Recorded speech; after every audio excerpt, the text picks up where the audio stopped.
Souza, você é muito corneteiro. Não é corneteiro. Você tava vendo o final do jogo, reclamando, mas é um bom resultado pro São Paulo. Não. Um empate com o Curitiba fora de casa e jogou bem, hein? Não, no primeiro bem, tempo. O que adianta? Jogou bem e não ganhou. Deixou de trazer tudo bem, que é fora de casa, que é contra o Curitiba, mas você não pode jogar bem o jogo e deixar de ganhar. Eu vi o gol ali, pelo amor de Deus, São Paulo tá numa fase, os caras chutam pra fora, a bola bate na barreira, volta, cai no pé do cara, até o segundo gol que toma dessa forma. O Jandrei também, o São Paulo tá com a mão pra escolher goleiro. Se tivesse o Corujinha de Ouro, um prêmio, eu acho que os goleiros do São Paulo iam ganhar tudinho, porque os caras só acertam na bochecha ou na coruja. Então, pra mim, não é um resultado bom. São Paulo ganhou bem, teve volume de jogo, tudo bonito. Mas o resultado final, empate. Deixou de ganhar 2 pontos. E o Curitiba, com todo respeito ao Curitiba, cheio de desfalque. Acho que 5 desfalque. Então, pra mim, por tudo que apresentou hoje, não foi um bom resultado não, pilhado. Deixa eu te avisar só uma coisa, já passando pro Mauro César. O Curitiba é o melhor mandante desse campeonato brasileiro. Você tá rabugentando de um empate contra o melhor mandante desse campeonato brasileiro. Olha, o mundo vai acabar. Jesus está voltando e não é o Jorge Jesus, porque o Curitiba é o melhor mandante. Eu não sei onde a gente vai parar com o futebol brasileiro dessa forma, então. Eu não sei onde a gente vai parar. Olha aí, Mauro César, ele tá uma cornetinha hoje, mas o São Paulo jogou bem no primeiro tempo, fez um bom primeiro tempo, segundo tempo realmente caiu muito, mas dá pra gente dizer que é um bom resultado pro São Paulo, não dá, Mauro? O problema do São Paulo é o pacote, né, de empate, 6 empates, né, o time empata demais, então se o São Paulo tivesse vencido alguns jogos recentes que teve próxima da vitória e não conseguiu manter resultado, talvez recebesse esse empate de uma outra forma, né? Aceitaria esse empate melhor. Até porque 2 pontinhos a mais, fosse nesse jogo algum outro que empatou, o São Paulo estaria com 17 pontos em terceiro lugar, atrás do Palmeiras e do Corinthians. Ou seja, são muitos empates de fato. E no momento do gol da igualdade, o gol do Aleph Manga, né? Que aliás é um bom atacante, né? Que jogava lá no Volta Redonda, passou pelo Goiás, agora está no Coritiba muito bem. O São Paulo não tinha dado nenhuma finalização, tomando pressão do Coritiba. Foi o momento do jogo que o São Paulo foi pressionado, tomou o gol e aí não conseguiu. Buscou, mas não conseguiu chegar ao gol da vitória. Eu acho que a questão é o pacote. O torcedor do São Paulo vai ficando meio de saco cheio de tantos empates, tantos jogos, e que o time está na frente e não sustenta o placar. E já aconteceu isso em várias ocasiões, inclusive contra o Corinthians, que foi a partida em que o time foi tão bem, onde nunca venceu, né? E teve a chance de vencer, também não conseguiu hoje, de novo aconteceu. Mas o Coritiba é uma boa equipe, é uma equipe bem organizada, é um time que tem sido bem competitivo, é um time que briga para ficar na Série A e acho que vai conseguir esse objetivo. Hoje perdeu aí os seus 100% em casa, né? Estava vencendo todos os jogos, mas acabou sendo que bom para o Coritiba e ruim para o São Paulo, como o Flávio falou na transmissão, muito em função disso também. Do volume no primeiro tempo, o São Paulo não conseguiu sustentar a vantagem e com isso deixa 2 pontos pelo caminho. Tem isso, né, Flávio Prado? O Souza Cornetinha, ele criticou o empate do São Paulo com o Curitiba. Ele falou, não, tinha que ganhar. Agora, o Mauro César lembrou bem. O Curitiba estava com 100% de aproveitamento em casa. O São Paulo, a gente sabe, o próprio Rogério Ceni já deixou claro, precisa evoluir ainda, é um grupo que precisa evoluir, mas tem como objetivo brigar por essa vaga na Libertadores no Campeonato Brasileiro. É o grande foco do Rogério Ceni. E esse resultado, independente da atuação no segundo tempo, é um bom resultado para manter o São Paulo ali no topo da tabela, né, Flávio? Bom, boa noite. Se você olhar pela tabela, você não viu o jogo. Você olha pela tabela e fala, pô, São Paulo trouxe 1 ponto de Curitiba, foi bom. Se você assiste o jogo, você fala, São Paulo perdeu 2 pontos. O Curitiba jogou muito mal hoje, ou o São Paulo jogou muito bem, especialmente no primeiro tempo, lado esquerdo, o Reinaldo fez uma bela partida, o Nestor caía por ali, o Luciano encostava, eles chegavam toda hora no fundo, cruzavam a bola, ficavam de frente pro gol várias vezes, marcavam bem a saída de bola, ou seja, o São Paulo poderia ter feito o que o Palmeiras fez, resolveu o jogo no primeiro tempo. Não sei se 3-0, 2-0. No segundo tempo, o Curitiba volta com tudo, faz um gol e o São Paulo volta a dominar o jogo. Ou seja, se você olhar por uma programação, trazer 1 ponto do Curitiba é bom. Se olha o jogo, perdeu 2 pontos. Esse é o problema. Agora, por outro lado, né, Bruno, como o seu pai disse, perdeu 2 pontos. Mas o São Paulo jogou bem. O São Paulo jogou bem, fora de casa. O Rogério Ceni, ele vinha criticando, inclusive quando o São Paulo vencia, o Rogério falava, vencemos, mas não foi uma grande atuação. Hoje, o São Paulo pode não ter vencido, mas foi uma boa atuação. Dá para o torcedor almejar uma evolução desse São Paulo para o brasileiro baseado no que aconteceu no jogo de hoje, fora de casa, contra o melhor mandante desse campeonato por enquanto? Dá, né? O São Paulo acho que ele faz um campeonato dentro do que se espera, pelo menos o que eu esperava do São Paulo. Eu não esperava muito mais que isso. Em relação a resultados, 2 foram muito ruins, o Ceará em casa e o Avaí fora. Bruno, seu microfone tá aí com um probleminha técnico, a gente vai corrigir já já, mas já que o Souza ele tá tão indignado, eu vou passar pra você. Não dá pra gente achar bom pro São Paulo ter uma boa atuação, porque o São Paulo, o Rogério Ceni vinha reclamando disso. Até em vitórias ele reclamava que o time jogava mal. O Rogério tem personalidade pra isso. Uhum. Agora, hoje o São Paulo jogou bem, teve um ótimo primeiro tempo, pecou em não definir o jogo, sim, como disse o Flávio Prado. Mas é uma evolução, Souza. O time jogou bem, fora de casa. O time empatou contra o melhor mandante do brasileiro. Eu não sei se dá pra lamentar como você tá lamentando. Dá pra lamentar sim, Thiago. Eu tô com o Mauro. O pacote todo, são 6 empates. É muito ruim. E outra coisa que é preocupante, São Paulo, toda vez que toma o gol, ele não consegue reagir mais. Ele tem volume de jogo, ele domina o jogo, mas não ganha o jogo. É diferente. Eu não quero comparar, porque o Palmeiras está nadando de braçada, né? Não vou comparar. Mas o Palmeiras é aquele time que tem volume de jogo e vence a partida. São Paulo é aquele time. Primeiro tempo é arrasador. Domina o jogo, aí vai no segundo tempo, dá uma caída, toma o gol e não consegue mais. E aí começa a fazer mudança, começa a trocar e os jogadores não respondem. Então, o pacote, são 6 empates. E de 6 empates, hoje era um que o São Paulo tinha que vencer o jogo contra o próprio Avaí, porque são times que vão brigar com o São Paulo. A briga do São Paulo hoje é contra esses times. Então, se você quer almejar uma Copa Libertadores ou algo maior, você não pode perder jogos assim, principalmente pontos que eram ganhos. Contra o Avaí foi a mesma coisa. Primeiro tempo lá em cima, dominando o jogo. Segundo tempo, toma um gol e afunda. Hoje, da mesma forma. Parece que só reage quando toma um gol de empate. Aí o time se fecha, que foi o que o Curitiba fez hoje, principalmente no segundo tempo, e não consegue mais vencer o jogo. Então, o pacote que vem sendo fora de casa é muito ruim. Por isso, eu estou indignado. Sabe que eu sou corneteiro. Ele é corneteiro. Eu já fui com o Souza no Morumbi. Ele é torcedor mesmo, raiz, corneta.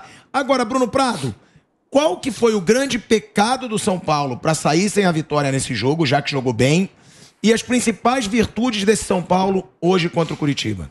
Não, o primeiro tempo realmente foi muito bom. O São Paulo fora de casa, ele normalmente joga mal. O São Paulo, ele jogou bem contra o Corinthians em Itaquera no primeiro tempo. Né? Ali foi outro jogo que poderia ter uma vantagem maior no primeiro tempo, fez um gol e depois tomou um empate. Hoje também, acho que em jogos fora de casa, esse jogo e o do Corinthians foram os melhores. Mas não conseguiu matar o jogo, ou pelo menos abrir 2 gols de vantagem, que poderia ter liquidado o jogo com 2-0. E contra o Avaí mesmo, que foi um jogo ruim, teve o pênalti também para fazer 2-0 e não fez, né? Também fez 1-0, teve pênalti, perdeu e depois tomou um empate, né? Então, São Paulo ele tem tido essa questão de quando ele tá bem no jogo, ele não consegue liquidar, ele faz um gol, mas não consegue liquidar o jogo, e tem um momento que o adversário reage, né? É muito difícil que o São Paulo domine um adversário por 90 minutos. E aí, no momento que o adversário reage, o São Paulo normalmente toma um empate. O São Paulo, até na estatística, ele não toma tantos chutes, não vão tantos chutes no gol do São Paulo. Mas o São Paulo, quase todo jogo ele toma um gol, pelo menos. Então isso é um problema, O que vai, entra. Quase sempre o São Paulo raramente o São Paulo sai de um jogo sem tomar um gol. Então isso é um problema, porque o São Paulo, ele é uma equipe, acho que boa, assim, um time para ficar ali eu imagino o São Paulo entre 5º, 6º lugar no campeonato, por aí. Então ele não é um time que vai dominar 90 minutos seus adversários. Ele tem que aproveitar os seus bons momentos e quando tomar pressão, e vai tomar em algum momento no jogo, principalmente fora, não pode tomar o gol sempre que o adversário pressiona. Então isso é um problema do São Paulo. Até no campeonato, o São Paulo perdeu um jogo só. São Paulo só perdeu pro Flamengo. Não perdeu mais nenhum. Só que são 6 empates em 10 jogos. Só 3 vitórias. E os jogos, como eu até falei, aí o microfone não estava legal, contra o Ceará em casa e o Avaí fora, se pegar aí sem olhar os jogos, só analisar a tabela, esses 4 pontos, perdeu 2 pro Ceará e 2 pro Avaí, esses eram pontos que tinha que ter conquistado. Dos últimos 6 jogos, Bruno, 1 vitória e 5 empates, como o Maurão falou.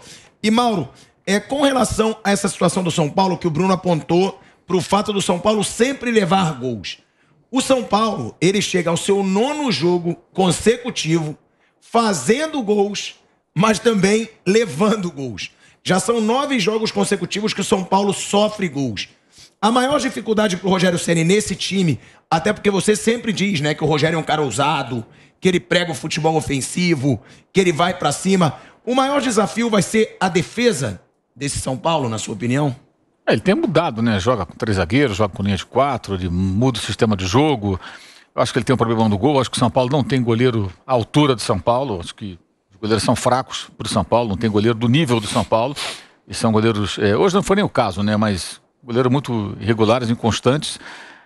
Mas acho também que a questão é na linha do que o Flávio falou, né? Não aproveitar oportunidades quando está melhor para matar o jogo, né? Para definir o placar. Então você fica ali numa vantagem mínima, né? Não amplia.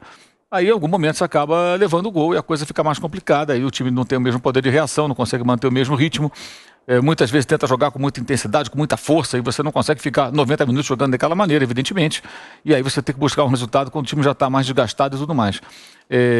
Mas, assim, ao mesmo tempo também, na linha do que disse o Bruno, acho que o time de São Paulo fica para isso aí, pensar e ficar quinto, sexto, se conseguir mais do que isso, ótimo. Não é um time para você pensar se tem que brigar em primeiro. Se for possível, se acontecer, até sempre bom lembrar, esse calendário é o mais maluco da história, esse campeonato vai ser o mais louco. Agora os times estão entrando numa sequência de jogos. Quem joga a competição internacional e a Copa do Brasil, além do brasileiro, vai ter um período aí de 35 dias e 11 jogos. É um jogo a cada 3 dias, com viagens. Algumas viagens longas, dependendo dos adversários na Sul-Americana ou na Copa Libertadores. Então isso aí vai gerar uma confusão danada. Vai ter muita gente perdendo, ganhando, perde, ganha. E, de repente, numa dessa, até um time que não é candidato teórico se habilita. Mas precisa realmente melhorar seu desempenho defensivo.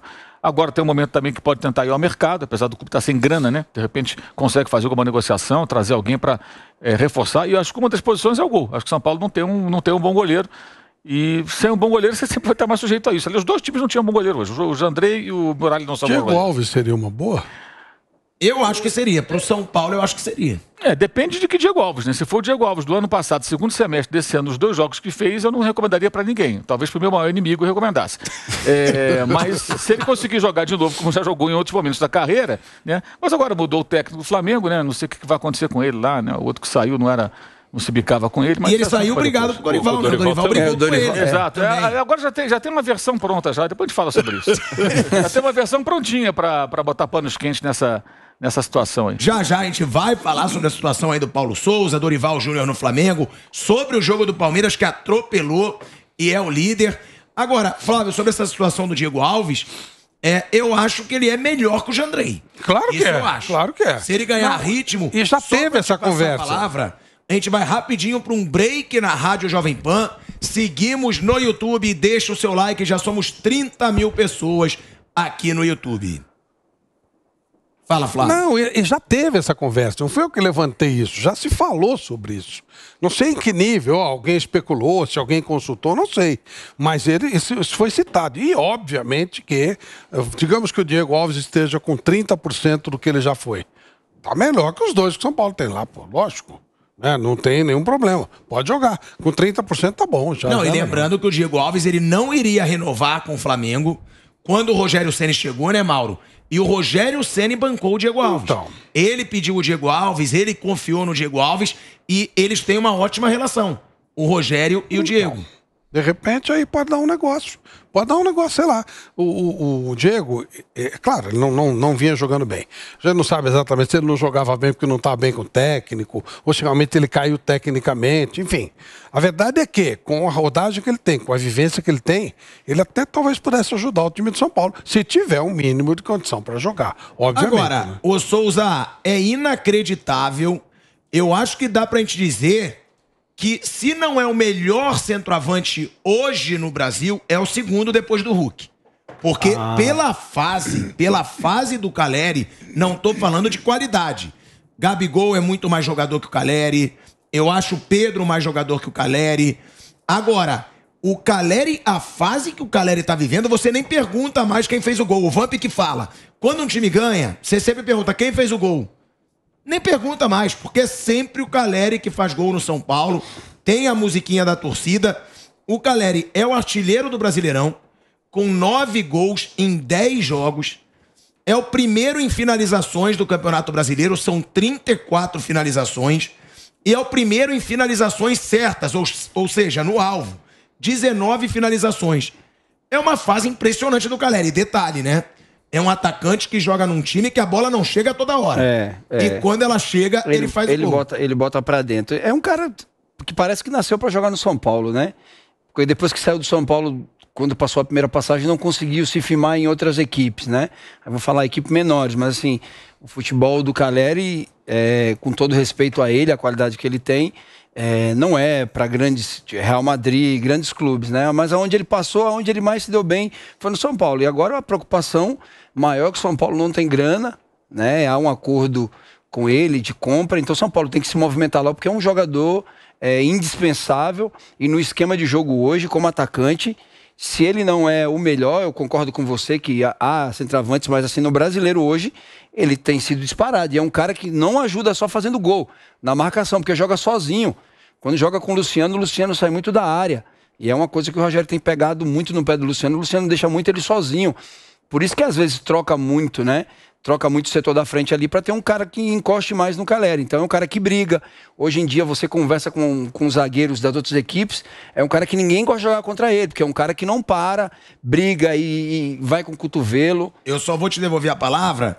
Voltamos à Rádio Jovem Pan, então agora estamos na rádio e no YouTube, 35 mil pessoas com a gente ainda no YouTube. A gente vai falar sobre o Palmeiras ainda, que atropelou o Botafogo e é o novo líder do Campeonato Brasileiro. Tem a situação do Dorival Júnior no Flamengo, o novo treinador do Flamengo. Souza, você estava falando sobre a situação do Caleri. Então, o São Paulo, né, na minha opinião, o São Paulo tem que se movimentar o mais rápido possível, tem que ser para ontem, né, porque é um cara que... um fazedor de gol, né, que é uma raridade hoje, né? Hoje o maior goleador, um dos maiores goleadores hoje, o cara era meia e colocaram ele para jogar centroavante, que é o Hulk, que foi o cara que foi artilheiro do Campeonato Brasileiro do ano passado. Então, São Paulo precisa se movimentar, né, urgente para poder firmar esse cara no São Paulo aí, porque ele não pode sair. É um cara, uma peça fundamental hoje, mais importante do que o próprio goleiro que o São Paulo precisa. Eu concordo com o Mauro também. São Paulo não fez aquisições boas, provavelmente no gol. Perdeu muito dinheiro nessa posição e o São Paulo precisa. Para mim, o Diego Alves seria uma peça importantíssima, né? Ele poderia ajudar, já que o Rogério ajudou ele na época lá, ele poderia dar uma mãozinha para nós aí e vir catar um gol para nós aí, né? Fazer uma força. Do Caleri ainda, ano passado, o artilheiro do São Paulo no ano foi o Pablo, com 13 gols. Caleri, esse ano, estamos em junho, ele já tem 17. O Pablo já fez 6 lá. O Pablo tá fazendo gol no Atlético, fez ontem de novo. Mas o Caleri, no metade do ano, ele já tem mais gols, já tem 4 gols a mais que o artilheiro do ano passado. Então ele é muito importante, assim, pro São Paulo. Ele é aquele cara que às vezes o São Paulo não tá bem e ele faz o gol e ganha o jogo, ou 1 ponto, ou 3 pontos. Ele é um cara fundamental, né? O São Paulo, ano passado e também 2019, o São Paulo fez poucos gols na temporada, também porque não tinha um cara que fizesse gol com frequência. Em 2020 teve o Brenner. Então concordo com o Souza, o jogador mais importante do São Paulo é o Caleri. Eu acho que o elenco do São Paulo é muito parecido, não joga esse, joga aquele, não muda muito, mas o Caleri não jogar esse pesa.